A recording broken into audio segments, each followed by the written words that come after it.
I'm the one with the soft voice. There's a saying to speak softly but carry a big stick. I love African proverbs. I'm going to tell you one in a minute. Okay. So, Black Women for Wellness, and this is our brochure, and I left some out there on the table if you care to get one. Our organization is 18 years old. And we started that program, we started the organization because between the 6 of us, we had 26 women we were mentoring who were pregnant. We had women who were in PhD programs and women who had not finished high school. They were all pregnant, and they all had some of the same issues that were going on. Finding housing, working with partners, finding medical care. I had become an expert at getting women into Medi-Cal, and today still, most of the babies born in Los Angeles County are born on some type of public insurance. Well, we have to check that now that we have covered California, huh? But at any rate, that was the situation then, and we were working with a health disparity in the African American community, and that health disparity has to do with infant mortality. So right now, 11 out of 1,000 Black babies born will die before their first birthday. And that for us was the health disparity that we were trying to get past, trying to make sure that we had enough social support systems in so moms had somewhere to go, somewhere to turn to. So here we are 17 years later. And we still do a lot of programming around infant mortality, maternal mortality, but we moved upstream now where we're doing policy. So, another African proverb. You all tell me if you know this proverb. How do you eat an elephant? One bite at a time. One bite at a time. One bite at a time. So, 43 years ago, the Supreme Court, Roe v. Wade, and it made abortion legal for women in this country. But there is a group of zealots, a group of folks who don't want that to happen, who don't want women to be able to control their bodies and their lives and make their own decisions. So a lot of folks still believe, or now believe, that abortion is illegal in some places. And the reason why they do that is because that group of people, those anti-women, anti-choice people, have been biting at that ruling since that time. In California, this is a wonderful state. I love California. I love living here. I'm from Chicago.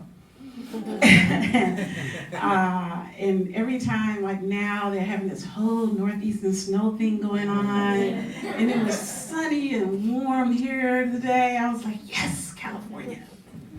But in 2005, they had a proposition, because we have those propositions in California, Proposition 73. Have you all heard of that?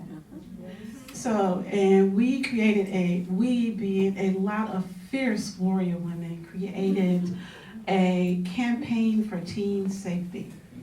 Okay? And the reason we created that campaign, because this was the group of people, or the group of women who were the attacking. They being those anti-choice, anti-women people. They were like, let's take away the right of teens to control their bodies. We fought that down, and we won. They came back in 2005 and 2006 with Prop 85. Do any of y'all remember that? Same thing.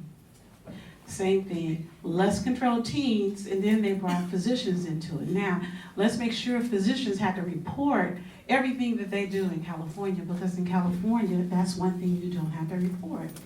All right? We fought that back also. So, third time they must be. Third time's the charm. Right? 2008, Prop 4. You all heard about that?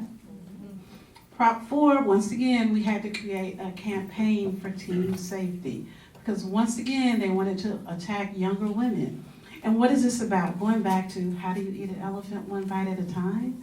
Let's keep attacking that right to abortion. Let's attack it over here, let's attack it over there. And what does that do?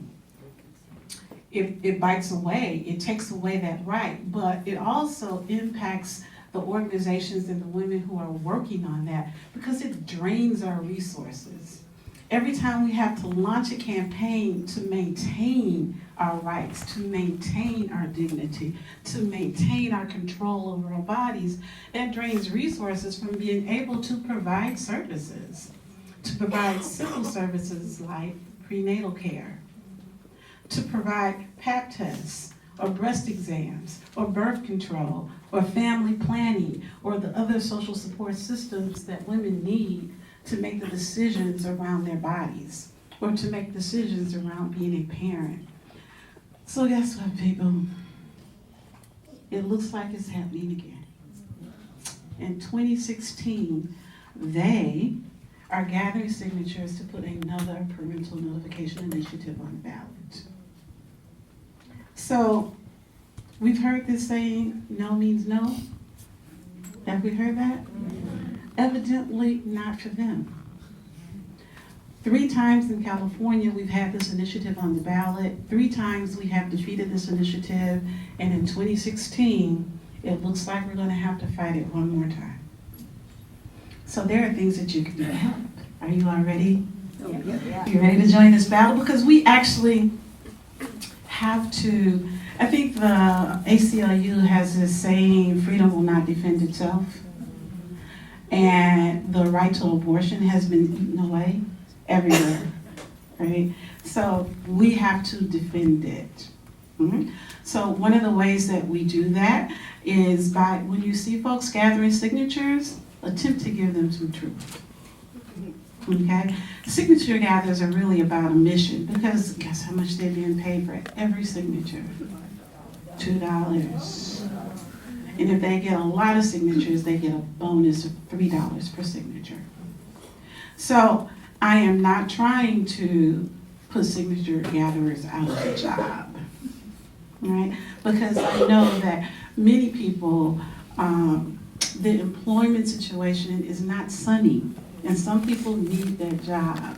But they don't need that job at the risk of my freedom, or my children's freedom, or my grandchildren that don't have yet freedom. Okay? So we can talk to them about what they're actually doing. Right? You'll hear about our campaign and about our campaign messages, but before you hear about that, you'll have an opportunity perhaps to participate in a focus group. A focus group is where we develop messages about what will resonate with people in terms of that. The campaign we need to launch this time. How many of y'all have one of those phone calls where they say, would you like to take a poll? We're conducting research. Have you ever had that phone call? Yeah. I've had that phone call, and you know what I've done? That's right. You know, keep it moving, I don't have time. Sometimes I'm nice. Sometimes I say, well, how long will it take? Right? But when they make that phone book call because we need to do polling, please answer that call. Right? Sometimes it takes 5 minutes, sometimes it takes 10 minutes, sometimes maybe even a little longer. But by you responding to the polling, that means we have information from people who count, like you. Okay? And we need that information because we need that guidance. And we need the anti-people to know that California is very serious about maintaining the rights of women and girls. Okay? So when you get the phone call, say, okay, I'll take that. I'll take the survey. It won't take too much of your time. Right? So as time, we have a primary in June, and then we have our election in November. Everybody here is going to vote, right? Yes. Okay, it's a presidential election, so I know a lot of people will vote, but here's the code. It looks like it might be up to 20 propositions on our ballot. All right? So after you vote at the top of, for president, that's going to keep going down. We got to get to those initiatives because they're important. They take a little time sometimes when you're in that booth or however you are voting. But you got to vote down the whole ballot. Exactly. Got to vote it all the way down. So that's the sobering news I'd like to share with you this evening.